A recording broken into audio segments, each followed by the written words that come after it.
Bienvenidos a Crónicas Subterráneas, segundo episodio del caso de Ingo Swann. Soy Débora Goldstein y hoy vamos a la resolución de Ingo Swann y sus visiones a la luna, ¿no? Como había comentado en el episodio anterior, ¿no? Mis dudas con respecto a este aspecto de la vida de este psíquico realmente fascinante, ¿no? Pero que a mí me ha generado un par de dudas.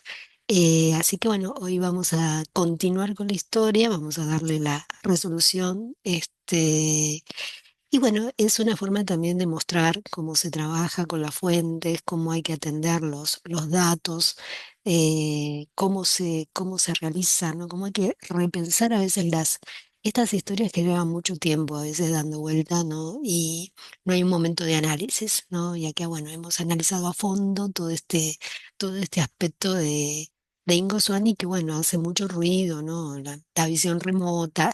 ¿Es confiable o no? Bueno, esto sí me hizo un poco después replantearme un poco esta cuestión, ¿no? De la cuestión de la visión remota y cuán confiable o no pudiera ser en algunos aspectos. ¿Y por qué pienso a veces que el gobierno norteamericano decidió terminarlo?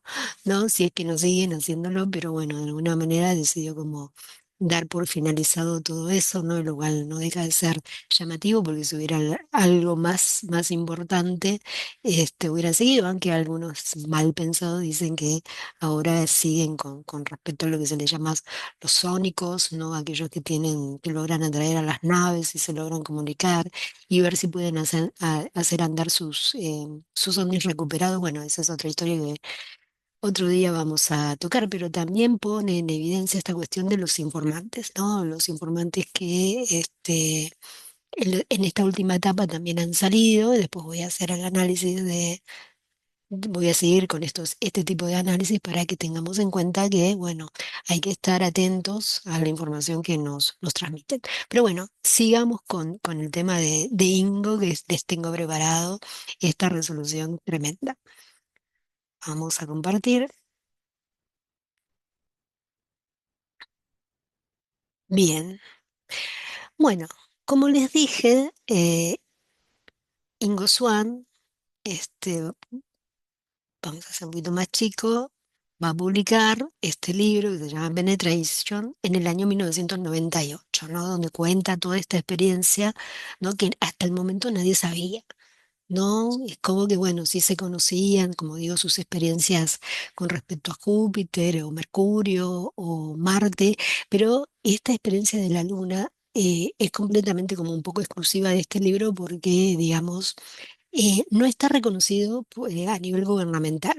Sí, otras, como digo, la de Júpiter se ha desclasificado hace unos años por la CIA, pero en el caso de de la Luna es solamente su palabra y que dice que fue como tiene que ver con un grupo secreto que lo contactó y que no tenía, o sea, que no eran como la CIA oficial, ¿no? De alguna manera, y no nos deja claro quién es, ¿no? Porque el grupo se presenta como muy misterioso.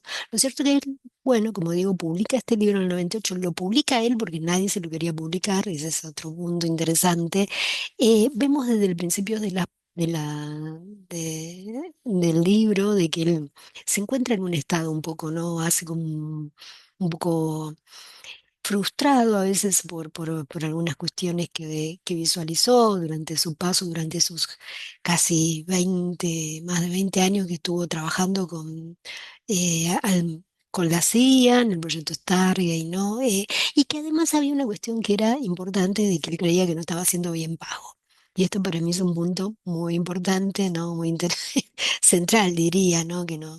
Y a veces que decía que hasta no le pagaba, ¿no? Y por eso cuando llega esa oferta de Axl Rose, ese misterioso grupo que es el líder del grupo misterioso que lo contacta con $1.000 al día para que vaya y tenga su visión a la luna, y bueno, ¿no? Es está como un poco picante todo eso, ¿no? Y además porque, además Singo también como que nos revela que a veces se le entendía de que había que, para sobrevivir durante esos 20 años, y porque otros lo desafectaban enseguida, había como que ser un poco más ingenioso, ¿no? Con las visiones que se transmitían, ¿no? De alguna manera dar algo jugoso, ¿no? Y esto, bueno, un poco revela también, ¿no? Eh, No quiere decir que mintiera, pero bueno, sí que digamos que toda esta historia con Axel Rose me parece rarísima y le encuentro algún tipo de, ¿no? De que, bueno, que estaba pasando por un proceso, ¿no? Quizás fue como una especie de, no, bueno, diciéndoles, bueno, alguien vino y me ofreció $1000 por un día, como, ¿no? Tratando de que lo volvieran tal vez a contratar, quién sabe, ¿no? Que seguía siendo como importante él en todo este puzzle. Pero bueno, el tema es que en este libro, en esta versión del año 98, que como digo es mecanografiada, ¿no? Ni siquiera es por computadora, si ustedes lo analizan, no hay ningún grabado, yo no encontré ningún grabado de esta versión, no hay un grabado de sus visiones en la luna. Pero sí, ya en esta versión del año 2011, ¿no? Un poquito después, muy poco, casi 2 años antes del fallecimiento de Ingo Swann, ahora sí encontramos, ¿no? Acá está Ingo, ¿no? Una linda foto. Vamos a ver. Trun, trun, trun, trun.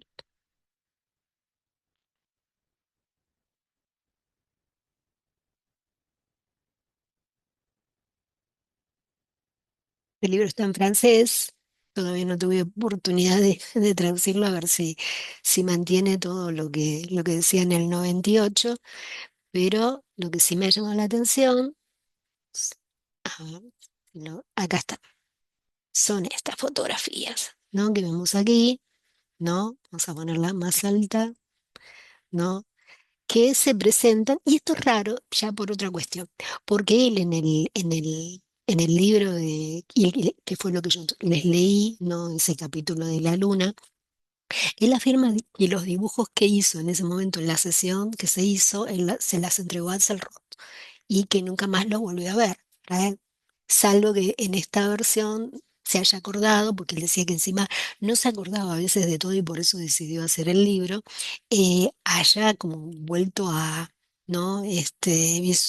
Dibujar lo que se acordaba, ¿no? Porque si no, bueno, quiere decir que Axelrod le devolvió los dibujos, pasó eso. Pero bueno, esta es una cuestión, ¿no? O sea que acá tenemos todo lo que él contaba de las torres, de la cuestión minera, del tractor que pasaba, ¿no? De la combinación, ¿no? Y después hay otra parte más.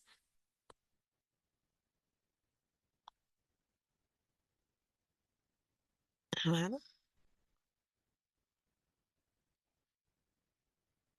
bueno, hay una parte más, pero que la vamos a ver aquí. Y acá unos chicos que hicieron un programa, pusieron, y eso fue lo que a mí me llamó la atención, porque yo decía, ¿cómo puede ser donde apareció esto? Digo que yo en el libro que tengo no está. Y bueno, aquí vemos todo lo que dibujó, lo que se acordaba Ingo de la visión que tuvo en la luna. ¿No? Y que va describiendo cada cosa, las torres, todo, ¿no? Faltan los humanoides, ¿no? Y no veo acá los humanoides, no, los humanoides que están desnudos y captan lo que a este visionario remoto no, parece que no los quiso, no están, no aparecen, eso es raro también. Pero bueno, eso sí me empieza a llamar un poco me empieza a llamar un poco la atención, ¿no?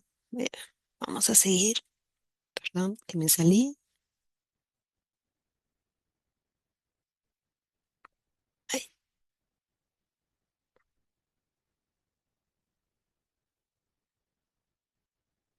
vamos a ver, más fácil.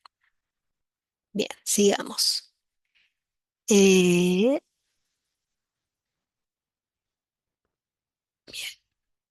Esto ya está. Bien, entonces, vamos a cerrar. Vamos a cerrar. Bien. Bueno, vamos a escuchar aquí a Ingo Swann, en un reportaje que se le hace cuando sale el libro, en el año 98. Así que bueno, contando él este tema de la visión en la luna, ¿no? Así que bueno, vamos a escucharlo. Being not solid. There is talk about mining operations on the moon. There is talk about why our Apollo astronauts ended their missions and there was no follow through. when all that talk in the late 50s and 60s was about getting to the moon to colonize it, to mine it, and develop it. Let's start with a general overview of the moon, Ingo, and what about the moon got you intrigued with remote viewing it in the first place? How did that happen? Well, I was asked by some very mysterious people to do some remote viewing sessions about the moon, and they volunteered to pay me money. Actually, most of the work I ever got involved in hardly paid anything, you know. So I said, sure, I'd do it. And this remote viewing thing, Bueno, ven lo que dijo, ¿no? Que no le pagan nada. No, se presenta este grupo de la nada y son $1000 en el acto. ¿Qué tal? Bueno, vamos a seguir.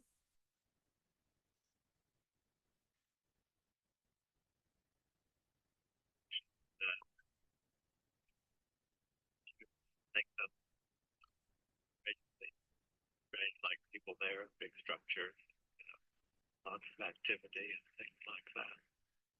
And This would have been after the Apollo missions or during. yes, it was. I think it started in '75. That was asked to have a 10-year confidentiality thing about it. Mm-hmm. But the whole series of events that took place because of this sort of innocent remote viewing of the moon really were, to me, quite shocking. And I was glad to forget about the whole thing until in about 1990, 91, I realized I was starting to forget certain aspects of it, so I wrote it all down. And that led to my literary agent then said, oh, this is going to make a great book. And when she tried to sell it, nobody would pick it up and publish it. Because it contains several concepts that are very embarrassing, I think, to the mainstream power of the beast. Give us an idea of an embarrassing concept.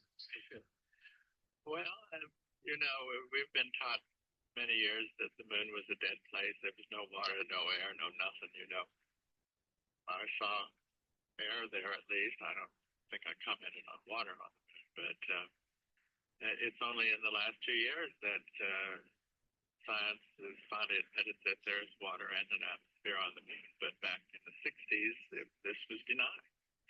Everybody was taught to believe that it was dead, airless satellite of Earth. Mm-hmm. Mm-hmm. And then even some of the NASA scientific missions there sort of discovered things like analysis of moon rocks suggest that they're about at least a half a billion years older than Earth is itself. So there is, if that would be true, and they think that that is true, then there's a question where the moon came from. It's not it would not be a natural satellite of Earth. And then the density of the moon is far less than would be expected if it was a solid satellite. So that means that it's probably got a lot of hollow cavities in it. And even Carl Sagan printed a statement way back when that a natural satellite cannot be hollow.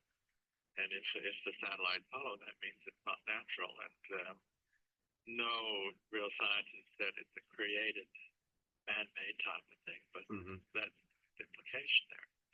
And if you don't know much about the moon, and you don't know much about ETs and things like that, then none of this makes any sense. But if you know more and more and more about it, then a whole bigger picture begins to unfold.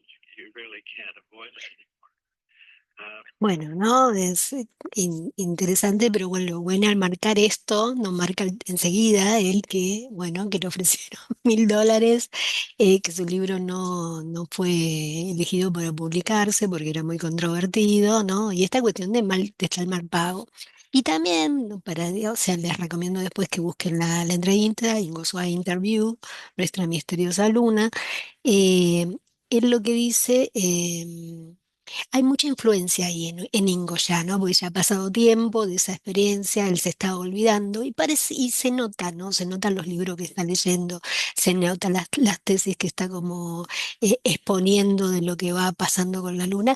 que hay que recordar que él no creía que nada, que la luna no le, o sea, no estaba interesado hasta que le hicieron hacer la visión, ¿no? O sea, le pidieron hacer esa visión remota, o él no, mucho no se interesaba en la luna, así que bueno, se nota en la bibliografía que él después se pone el día, ¿no? Con ese aspecto, así que bueno, es muy interesante. Bueno, vamos a seguir.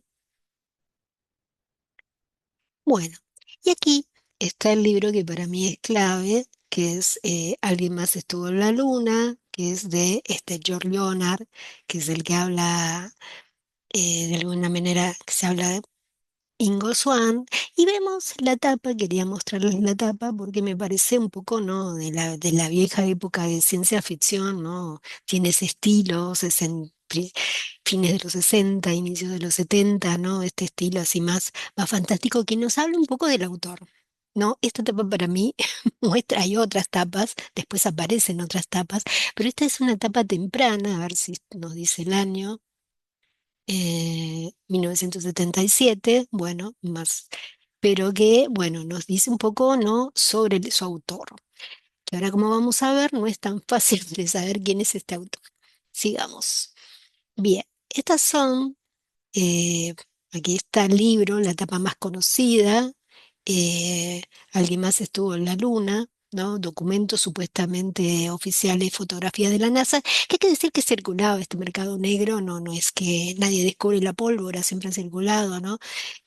Siempre había como fotos dando vuelta. Él hace un reconocimiento de todo eso. Vamos a explicar un poco a ver qué dicen acá. Dice. Dice, en 1977 George Leonard publicó en el Reino Unido un libro, Alguien más está en la luna. En el Reino Unido, es cosa rara esta. ¿Quién se esconde bajo el seudónimo de George Leonard? Se preguntan, y lo mismo me pregunto yo, ¿no? Bueno, se desconoce. Bien, en cualquier caso se trata de una persona bien informada que logró acceder a información extensa, incluso de alto secreto. Recordemos que este es el libro que después recibe Ingo Swann, que le envían por correo y que él supone de Axelrod, y que Axelrod además le dice si lo conocía. Ya, ¿no? Había esta interacción, esta cuestión rara con Leonard. Bueno. En cualquier caso, se trata de una persona bien informada que logró acceder a información extensa, incluso de alto secreto. Este libro incluye 35 fotos, cada una acompañada de un número de código de la NASA, decenas de dibujos detallados realizados, según el autor.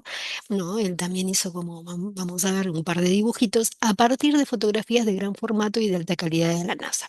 Las declaraciones de expertos y una extensa bibliografía llevan al lector a una conclusión sorprendente. Y escuchen esto.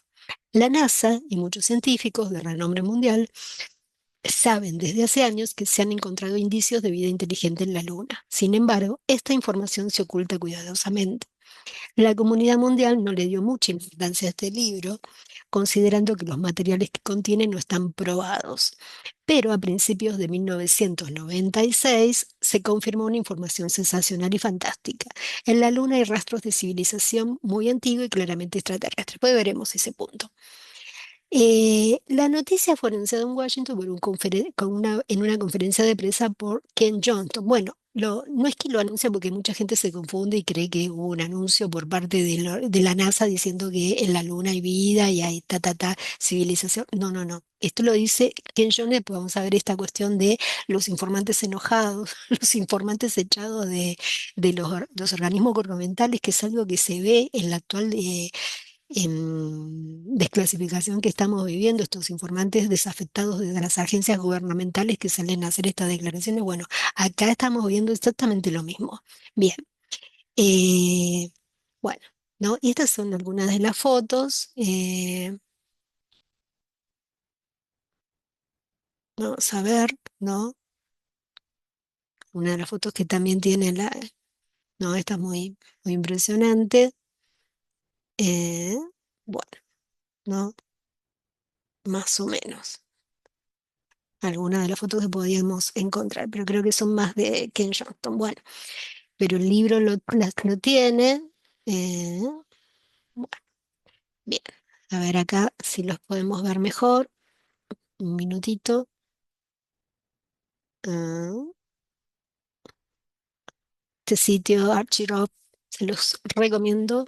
Van a encontrar mucho material, libros en línea. ¿no? Difíciles ya descatalogados que a veces se suben y se pueden ver en línea, a veces está posible hasta descargarlos, ¿no? Ay,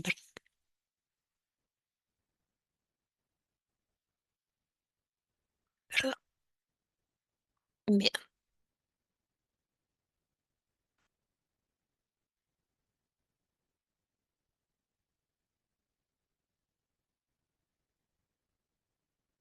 Bueno, ahora sí.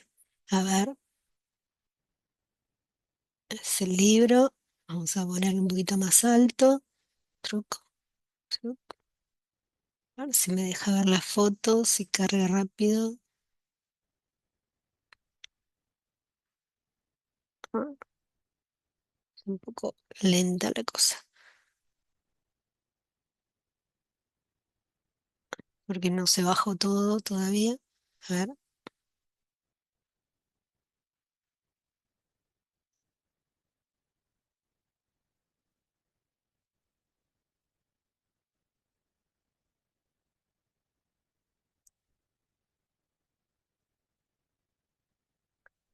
y acá va mostrando, ¿no? Algunos dibujos que fue haciendo, ¿no?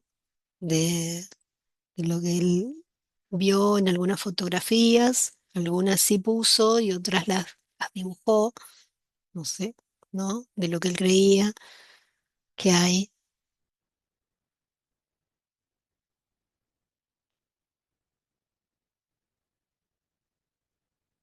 Bueno, ¿no? Y estas son las fotos que tiene el libro, ahora sí, si las puedo poner, ¿no? Un poquito para que se vean, ¿no? Las famosas ruinas lunares que habría, estos vestigios raros, ¿no? Y mucho coincide con las lecturas de Ingo, debo decir, ¿eh? Porque él mismo lo admite. Así que este libro coincide con las lecturas de Ingo, ¿m? Que es un libro muy interesante, por cierto, el de Leonard, ¿no? Así que bueno, lleno de anomalías, ¿m? Los cráteres, ¿m? ¿m? Es muy interesante, como si algo fuera hacia el cráter. Así que bueno, y estos son los dibujos. ¿M?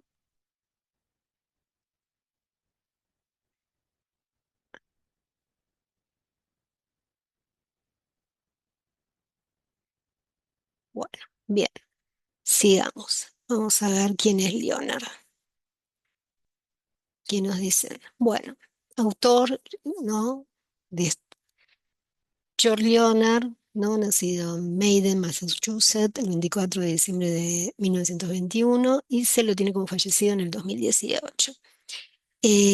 Dice, nacido como George Hugh Cooper Jr. Y eso sí sería interesante porque se podría hacer una búsqueda por, pero esto es un nombre alternativo que usó, ¿no? Y esto lo hace más difícil.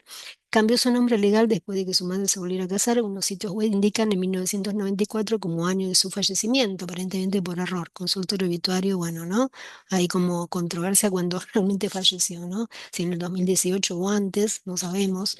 Y el tema de los nombres alternativos, Hugh Cooper, George Hugh Cooper, ¿no? Pero no se encuentra nada. Bueno, y acá vemos, es escritor de novelas, una de ellas es esta,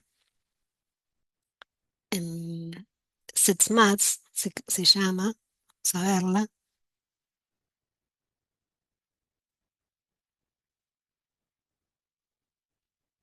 a ver si la encontramos, acá está.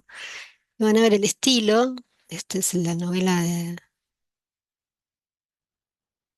de Leonard con otro nombre, como George Cooper. ¿M?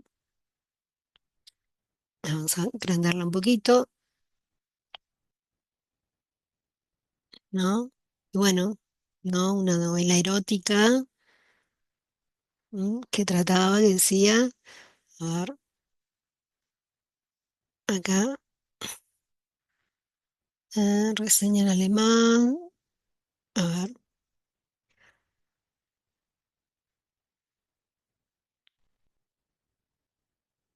Bueno, pero bueno, vamos a dejar.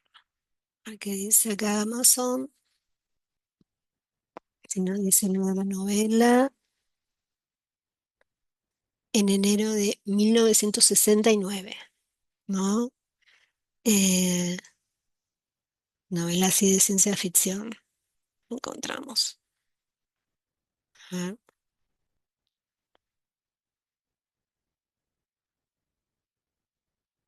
Pero bueno, ahí tenemos un primer indicio. Bien, vamos a dejar acá a ver qué dice. Si nos dicen algo.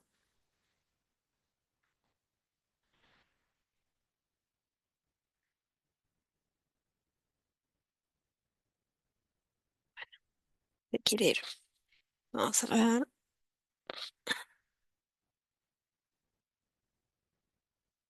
Dice, dice novela de ciencia ficción original más emocionante y diferente desde El Mundo Feliz.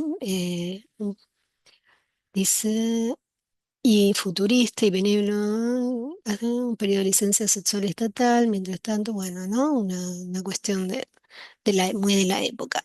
Bien, vamos a dejar esto ahí. Bien, sigamos acá. Vamos a ir con Leonard.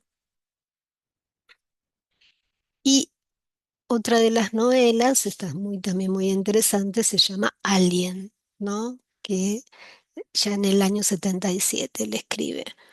A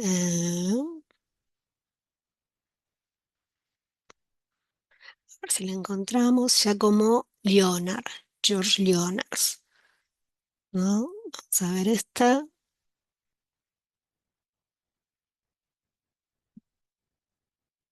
¿Mm? Y es esta, vamos a ver, ¿no? Acá está la novela. Y aquí sí aborda la cuestión, ¿no? Obviamente, creo que salió en la misma época un excéntrico multimillonario quiere una pieza de un platillo volador y está dispuesto a pagar $1 millón por ella. Un astrónomo acepta el reto y busca desde las escarpadas montañas del Ecuador hasta las gélidas marismas de Sacsayhuamén. Mientras busca, se da cuenta de que otras fuerzas, tanto humanas como extraterrestres, están dispuestas a derrotarlo en su búsqueda. Interesante, ¿eh? Esta es del año 77, ¿no? Más o menos la época que salió, aunque bueno, no todos los autores parecen estar felices, todos los comentaristas parecen estar felices, ¿no? Pero a mí me dieron ganas de leerla, ¿no? O sea, vemos que es un hombre dedicado, un escritor dedicado a las novelas, ¿no? Acá vemos, ya estamos viendo nuestra Somebody Else in the Moon, ¿no? Alguien más está en la luna. Vamos a seguir. Y bueno, en un año esta dice que tuvo después otro título en el 81 como Alien Quest, porque claro, después por el tema de la película, ¿no? Para que no se confundan las cuestiones. Y ya no ficción, estas son como novelas, pero no ficción, viene Alguien más está en la luna, que es la que acabamos de reseñar. Y acá viene el problema, ¿no? Alguien más está en la luna, alguien más está en nuestra luna, tuvo como dos subtítulos, ¿no? Y hasta después un título también se publicó en francés en el año 78. Eh, y aquí tengo que ir aquí un poco a ver qué nos dicen, qué podemos encontrar de este autor, ¿no? Eh, a ver, dice, nacido en 1921, administrador, dice que fue administrador de salud pública y autor estadounidense que siguió la Segunda Guerra Mundial.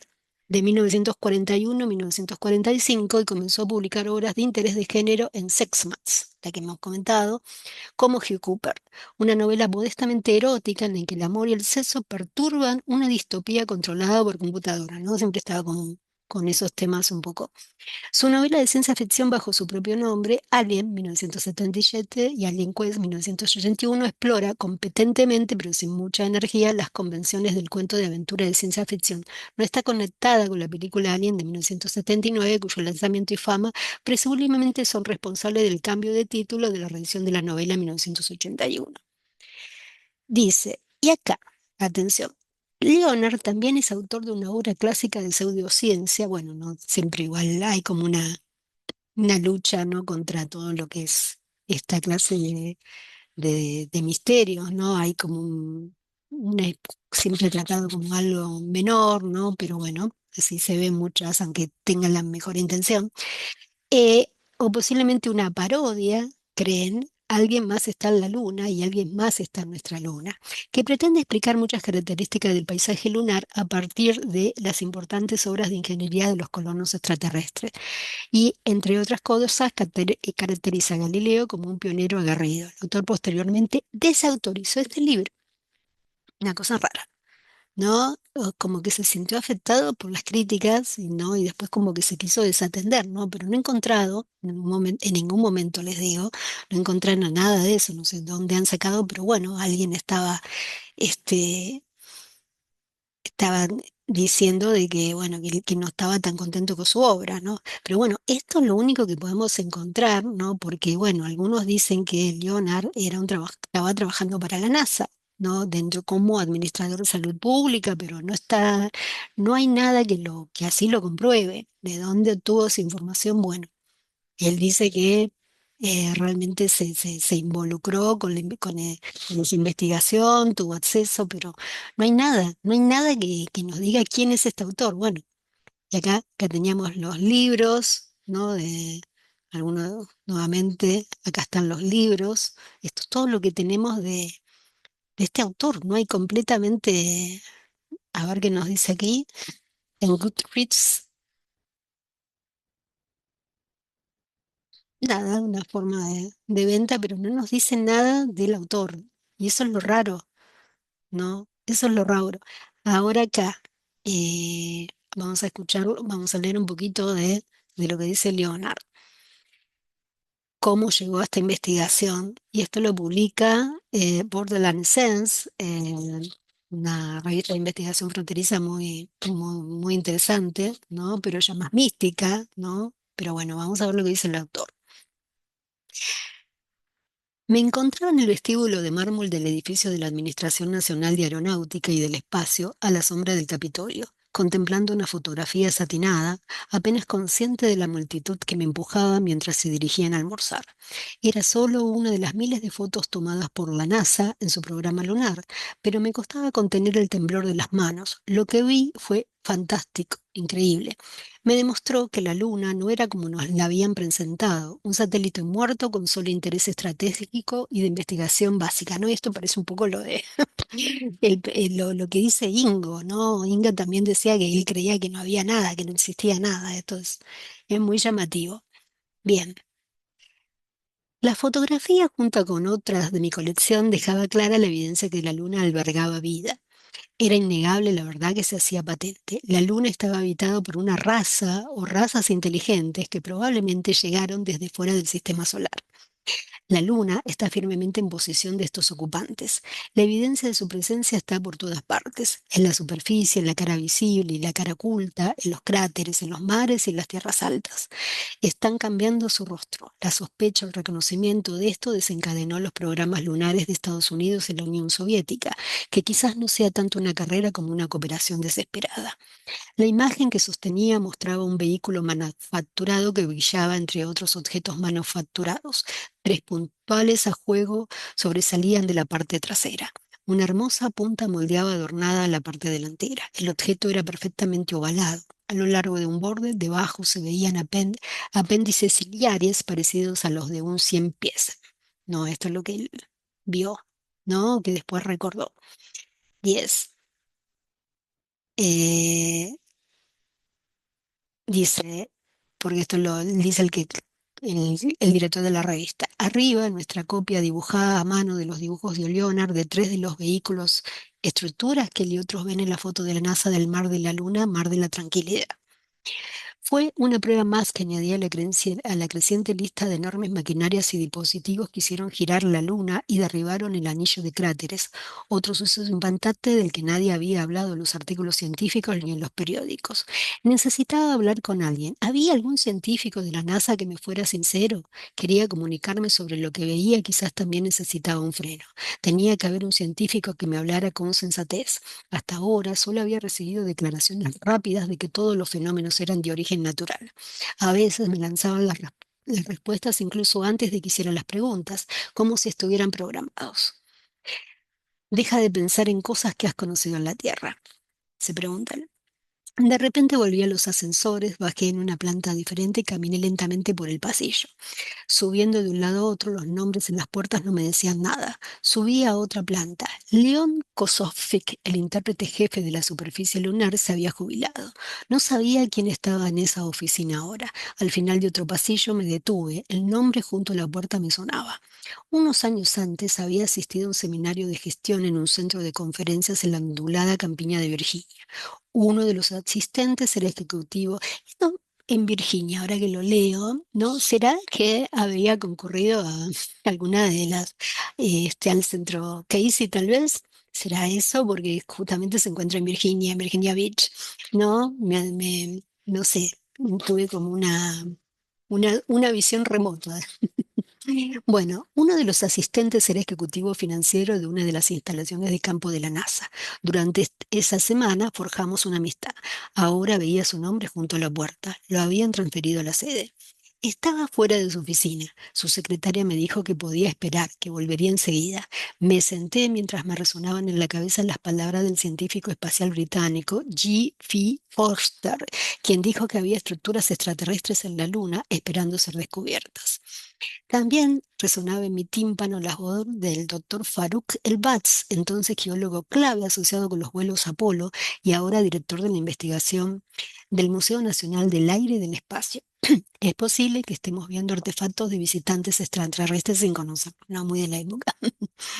Bueno, no, muchos científicos en algún momento empezaron con uno de los que más recuerdo es Maurice Chatelain, ¿no? Que sí trabajó en la NASA y después, bueno, escribió libros que yo tengo, que son muy interesantes. Era un experto matemático francés, además, astrofísico creo.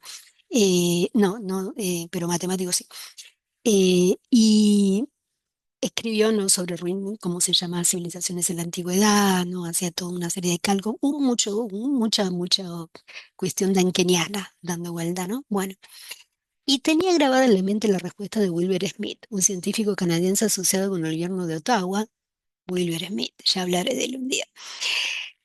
A mi pregunta sobre el gran tamaño de tantas construcciones y artefactos en la Luna.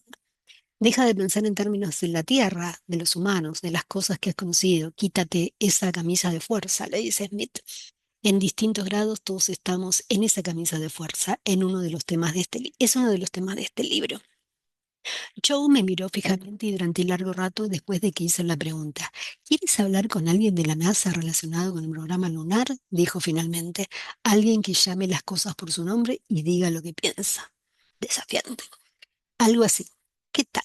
Mencionó, pone un signo de interrogación, mencionó a los dos científicos de la NASA. Los conocía a ambos. Estaba seguro de que solo hablarían de ortodoxias conmigo. Negué con la cabeza. ¿Quieres que alguien que esté de acuerdo contigo? Dijo Joe. Lo que sea. Tu punto de vista es... ¿Mm? Su sonrisa solo atenuó un poco al comentario. En serio, creo que sé a qué te refieres. ¿Tienes que estar ese tipo de la NASA en la NASA ahora? ¿No?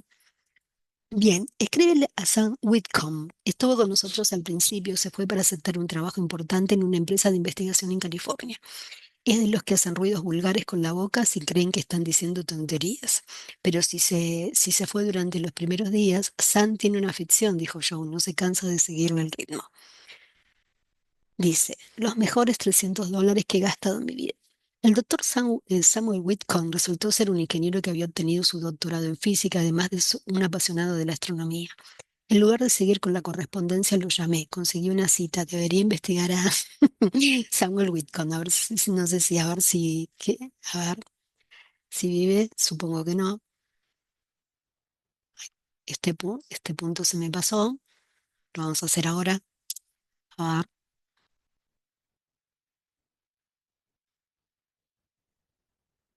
Ah, bueno, no Samuel Whitson, sino Richard Whitcomb, Richard Dick Whitcomb, ¿no? Pero está, ya pasé, qué lástima, falleció en el 2009. Bueno, aparentemente, no acá, parece que este Leonard un poco lo vela eso, o lo tomó, no sabremos nunca. Eh, y él sí, ¿no? Acá lo vemos, él sí lo conoció, ¿no? Hubiera sido interesante saber si alguna vez habló con él. Bien, sigamos. Eh, Resultó ser un ingenuo. Eh, Dice, prefiero que no se mencione mi nombre, dijo Sam mientras tomaba el primer whisky, ¿entiendes? Por eso lo cambió, ¿no? Digamos que empiezo a entender. Si todavía estuvieras en la NASA, pues probablemente no estarías hablando. Sam sonrió. Le prometí que le pondría otro nombre si escribía el libro. Nadie se había fijado en estas cosas antes, Sam. La maquinaria en la zona de William Aldous, los objetos manufacturados en ese pequeño cráter cerca del el impacto de Ryan 7, las rocas que suben y bajan. No eres la primera persona que ve cosas interesantes en la Luna, fue su seca respuesta. Pero eso no, por eso no se denuncian. Alguien tiene que poner todo esto en un libro. Espera un momento, hay pruebas más contundentes de las que me has comentado, que de las que me han contado. Esperé a que continuara, pero no lo hizo. Salimos, el cielo estaba despejado a ratos. En un cobertizo de su patio trasero había un pequeño observatorio con un reflector de 25 centímetros. Lo usé como un amante de los coches abriría un Maserati en un tramo de Kansas. El telescopio tenía un mecanismo de relojería, círculos de ajuste, un accesorio fotográfico y el fantasma de Galileo a su alrededor. Fue como subir de repente a las grandes ligas después de años en el campo. Jamás habría podido comprar un telescopio como ese con el sueldo de un funcionario. No, bueno, y acá él se pone como el papel de un funcionario, ¿no? No como el de un escritor, ¿no? Con contactos. Una raza inteligente en la luz. Así que estoy de acuerdo, dijo Sam mientras llevábamos los oculares de vuelta a casa, y también lo estarían los círculos más íntimos del gobierno. Hay una raza inteligente en la Luna. No son humanos. Probablemente no sean del sistema solar, aunque creo que las pruebas son complejas y especulativas. No sé por qué dicen que no son del sistema solar. Me impacta eso de hasta de gente un poco que se supone inteligente. Llegué a esa conclusión antes de la llegada del programa al lugar de la NASA usando mi pequeño aparato. Una noche vi y observé una luz en Aristarco durante 2 horas y cuando se apagó apareció un patrón de luces en el cráter Platón. No se parecían en nada a los resplandores de las erupciones solares ni a ninguna otra tontería. Eran luces. ¿Te das cuenta de la intensidad de una luz que se puede ver tan lejos con un telescopio? Hay un objeto junto al pico central de Aristarco. Dije, es tan artificial como el Watergate. Él asintió, pero las luces que vi venían del borde. Mira, sé que quieren que te cuenten todo lo que sé, pero no lo voy a hacer. Es demasiado fácil. Te hago un favor al decirte que estarás mejor y te sentirás mejor contigo mismo si trabajas duro y no me lo das todo a mí. Está bien, San, está bien. No voy a fingir que lo desenterré todo yo mismo. Después de todo, trabajé un tiempo en la NASA y me mantengo en contacto con ellos, con el laboratorio de propulsión a chorro y con algunos otros lugares, pero gran parte del trabajo lo hice por mi cuenta, con consejos de aquí y de allá. Eso es lo que les daré consejos. Respiré un momento y esperé. Hay algunos lugares en la Luna donde se observan cambios evidentes, no cambios sospechosos, como los viejos casos, como cuando Lynn pasó de ser un cráter a una nube blanca, etcétera. Me refiero a cambios reales, cosas que ocurren en cuestión de días. Vayan a buscarlos. Hice algo de turismo por la zona y volví a la noche siguiente respondiendo a su invitación. Una sola serie de fotos en una sola zona fue suficiente para que se realizaran reuniones informativas secretas con personalidades de alto rango de todo el mundo, dijo Sam. El cambio y la actividad allí fueron sorprendentes. Solo dame una pista, supliqué. Hay miles de fotos en esos cubos. De acuerdo. Pero ¿cuántas fotos de la misma zona tomadas en diferentes momentos? Tenía razón, por supuesto. Eso limitaba la cantidad de trabajo a realizar. Te daré una pista, dijo Sam. Hay cambios todos, tanto en el lado cercano como en el lejano, pero los cambios más notables están en el lejano. Llámame en unas semanas. Así termina el primer capítulo introductorio de Leonard, un nuevo y emocionante libro. Bueno, no, es bastante así, ¿no? Bastante jugoso, ¿no? Y esto es lo que decía Ingo de la Cruz. ¿no? De alguna manera.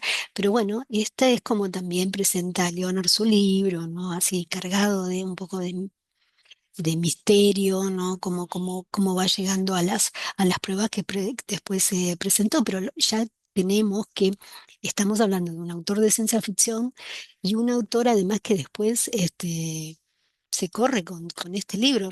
Será por recibir algún tipo de amenazas y no podemos comprobar su filiación, ¿no? Por un lado un funcionario de salud y por otro lado alguien que, bueno, parece o tuvo un interés, encontró estos contactos, no nos queda claro un poco cómo llega todo, ¿no? De alguna manera.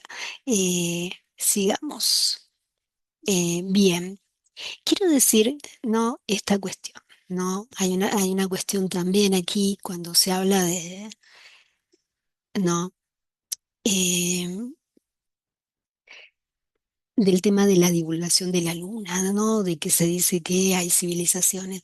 Más o menos cuándo es que empieza esta cuestión. Y aquí viene otra vez el tema de un informante enojado, echado de la NASA, y esto empieza más o menos en el 2007.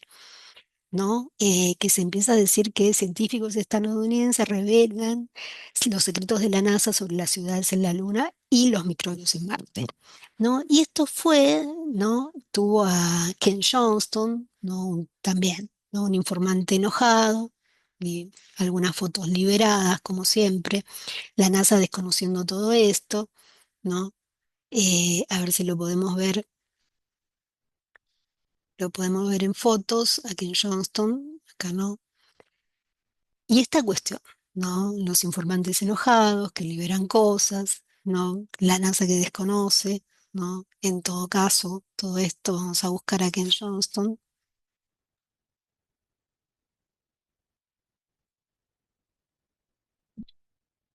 Vamos a ver, a verlo si lo podemos ver un poquito.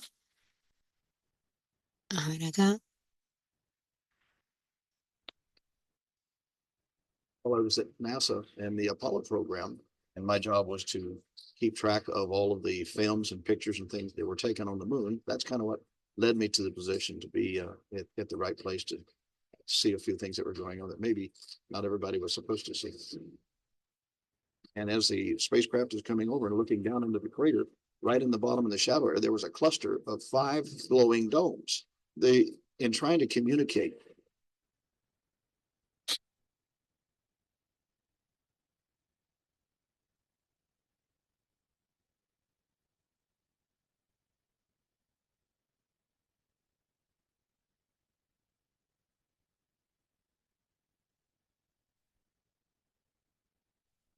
Now, as far as while I was at NASA and the Apollo program, after the being a consultant pilot, I went over to the Lunar Receiving Laboratory.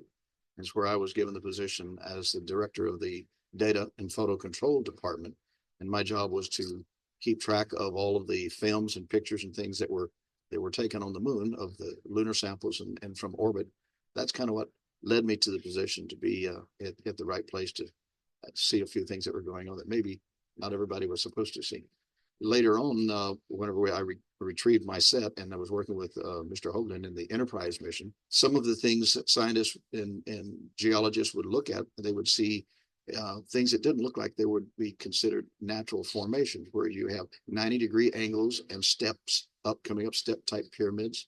There are columns, quite a few of them around on the moon that look like giant towers that are sticking up from the lunar surface. Some of those are actually standing as high as 5 miles above the lunar surface. And some of the other items you would see was where at one time there would probably have been a dome so that there was a living environment inside of it, that over the years, hundreds or even thousands of years, those had decayed and collapsed. Right after the Apollo 14 mission, Dr. Thornton Page, who was the director of the Lunar Science and Planetary Science Department of NASA, he contacted me because being in charge of the data and photo control department, and also the fact that while I was in the Marine Corps, I learned to run a 16 millimeter gun sequence camera.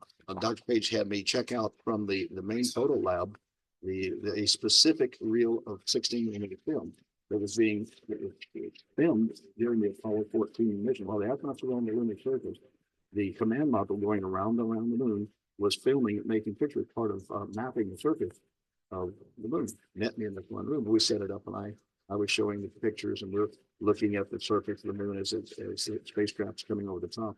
We're approaching a medium-sized crater on the backside of the moon. And as I recall, the name of the crater is called Tsiolkovsky, the very famous Russian scientist. So as we're approaching this crater, with the sun angle such that half of the crater was in shadow, and as the spacecraft was coming over and looking down into the crater, right in the bottom of the shadow area, there was a cluster of 5 glowing domes. Dr. Page had me stop, freeze the camera, zoom in close so they could see, back up, go forward 2 or 3 times. Then he turned to the other 7 scientists there with him. He said, "Well, boys, what do you think about that?" And they all laughed like it was an inside joke, that they knew what was on the backside. And the reason Dr. Page had me check out that specific reel is because he had heard that from the astronauts that they had seen that. So I checked the film in and I left. Now, the next day, I was asked to check the same reel out, take it to the main auditorium at NASA, the Johnson Space Center, and show it for all the rank and file regular scientists and regular engineers and people there on the NASA campus. So we're approaching crater of Tsiolkovsky, and there's the shadow, and there's nothing in the shadow. And I look at it, and I stopped the camera, and I told everyone in the audience, I'm having a little technical difficulties, and I took the film out and examined it, and there was no place where they get cut or spliced. So what had happened within 24 hours, they had taken the original, taken it out, either copied it and then painted over what they want to paint over, put it back, and then made a duplicate reel. And that's what I showed. That afternoon over at the Lunar Receiving Laboratory, I ran into Dr. Page, and I asked Dr. Page, I said, what happened to those lights and those domes we saw on the backside of the moon? He looked at me and he gave me a wink, and he says, there was never anything there. All of a sudden, we all get laid off. So now we're not in a place to do any checking. Geologists, professionals can look at something and see if it is a natural type occurring phenomenon, either the way. Bueno, no, es una entrevista muy impactante de Ken Johnston que armó mucho ruido cuando salió. Y bueno, pero es a partir de ahí, les digo, es a partir de ahí que empieza esta cuestión de que supuestamente se afirma que el gobierno ya está sabe de las ruinas lunares, que existe una civilización con este testimonio, no con otros, con este testimonio que se hace viral a nivel mundial. Y bueno, tenemos a un hombre, ¿no? También desafectado de la NASA, ¿no? Del que también no sabemos todo, cómo fue toda la cuestión, que afirma, ¿no? Y ahora vamos a ver que publicó un libro junto a, creo, Richard Holland, con quien en algún momento trabajó, ¿no? Mostrando todo este tipo de anomalías. Y es interesante también porque Ken Johnston dice que estuvo del año 69 más o menos trabajando, y bueno, obviamente tuvo que haber oído el tema de George Leonard. ¿No? Sería interesante, no sé si creo que aún está, lo tenemos a Ken Johnston, sería preguntarle si alguna vez supo de Keir Loner, se topó con Keir Loner, porque supuestamente él estaba al mando de todo el material fotográfico, ¿no? Que se analizaba ahí en la NASA. Así que bueno, nada, digo, hay muchos datos que da, que habría que analizarlos, pero digo, estamos ante un hombre enojado. Esto, por eso me resuena mucho, hombres enojados y furiosos con el sistema que salen a dar este tipo de declaraciones. Y bueno, ¿no? Esto ya, como digo, ya va a cumplir casi 20 años de que él afirmó todo esto, y bueno, todavía con la luna sigue todo medio raro, pero bueno, sería un buen punto para ver qué pasa con el tema de Leonard, que no lo encontramos por ningún lado porque no hay fotografías, no aparece nada, nada de nada, o sea, salvo lo que les mostré. De que sí existió, tuvo que haber existido porque pero que es novelista, y que encima después se pareció desatenderse de su libro un poco mayor, ¿no? Que incluso impactó al propio Ingo Swann. Y ahí me parece que, bueno, hay algo raro que no terminamos de entender. Vamos a ver otra vez, a volver. Eh, a ver, este es el libro. Vamos a sacar un poco. Que sacó en el 2009, que es 2 años después que el Dark Mission, la secreta historia de la NASA, que lo hizo con Richard Holland, ¿no? Que bueno, ahí se va contando toda esta historia que bueno, como digo, que él afirma, ¿no? Toda la historia, ¿no? Que se convirtió, creo que se transformó en un bestseller, ¿no? A ver lo que nos dice acá. Eh, Bienvenidos a la edición revisada y ampliada del bestseller del New York Times. La nueva edición incluye fotos asombrosas de formaciones arquitectónicas en la Luna y Marte que la NASA no puede ocultar. El bestseller del New York Times sobre extraña historia de la NASA y sus encubrimientos, ¿no? Los autores Richard Holland y Mike Barr incluyen un nuevo capítulo sobre los descubrimientos realizados por el científico, ¿no? Pero bueno, y creo que está la historia de, de Secret Mission. Bueno. Ah, pero me parece que no. Este es otro libro que salió, pero no sé si con colaboración también en algún punto de Ken Johnson. Bien, a ver acá,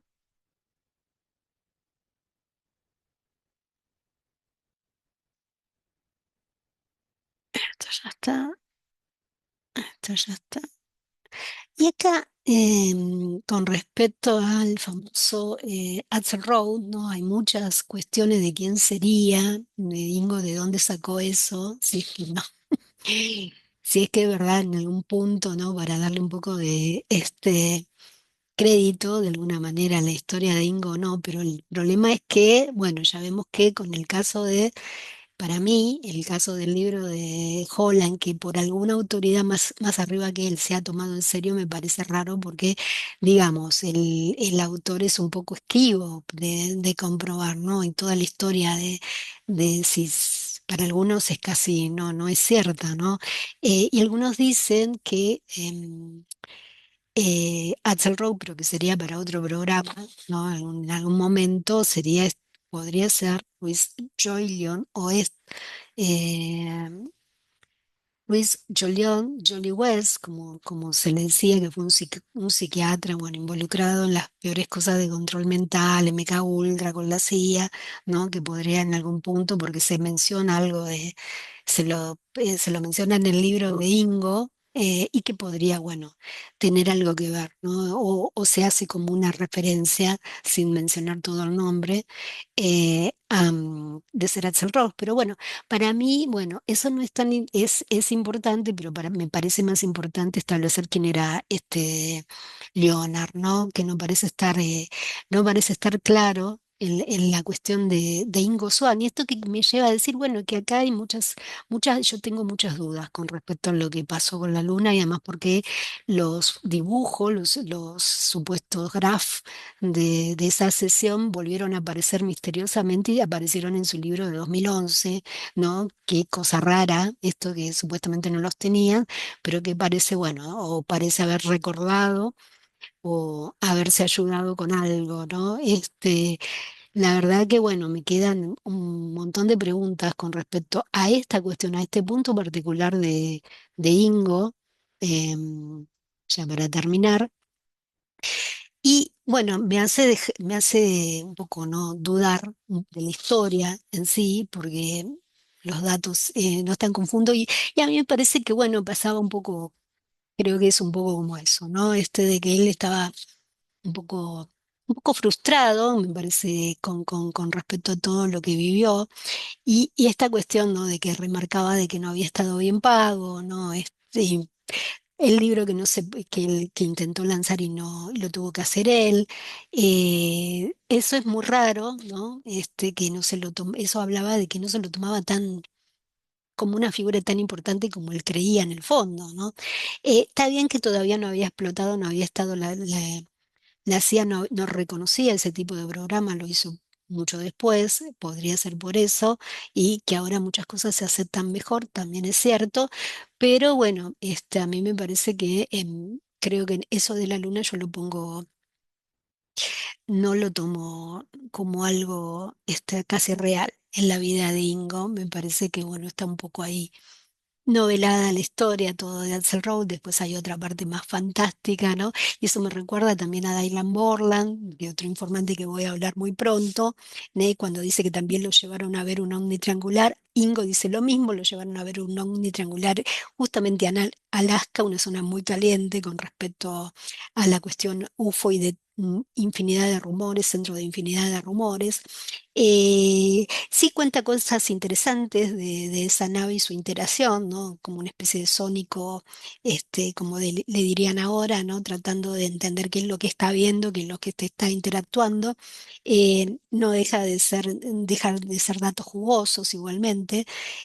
Pero bueno, toda la historia en sí, todos esos sucesos me parecen un poco, yo los tomo como algo un poco novelados, de alguna manera, y tratando de ponerse un poco a la época con respecto a la luna, porque por eso digo, en la bibliografía nos damos cuenta, y él cuando hace las entrevistas posteriores, qué es lo que estaba recibiendo, ¿no? Qué es lo que estaba como influenciándose en él con respecto a todo ese tema, de que hay que entender que él nunca tomó en serio, que él nunca le había prestado atención a la luna, y bueno, con sus humanoides, como digo, desnudos. Ese es un dato que para analizar, ¿no? Como ya dije.